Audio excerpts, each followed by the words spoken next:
Hello hello हजुर सबैलाई नमस्ते अनि स्वागत छ मेरो टिकटकमा।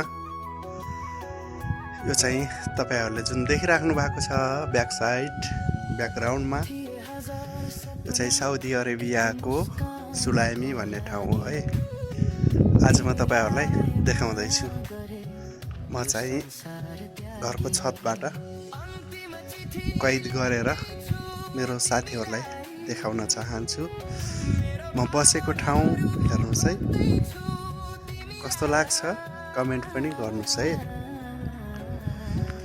साउदी अरबियाको सुलाइमी भन्ने ठाउँ वरिपरि डाँडा काँडा छ।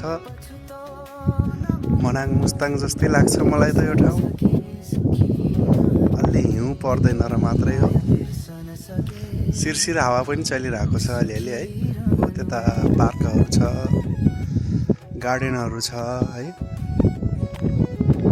यो चाहिँ म बस्ने ठाउँ है त। कस्तो लाग्छ जस्ताको तस्तै कमेन्ट गर्नुस् है। माथि पहाडको फेदमा बच्चा बच्ची खेल्ने पार्कहरू पनि छ। त्यहाँ ठाउँ चाहिँ यही हो है त।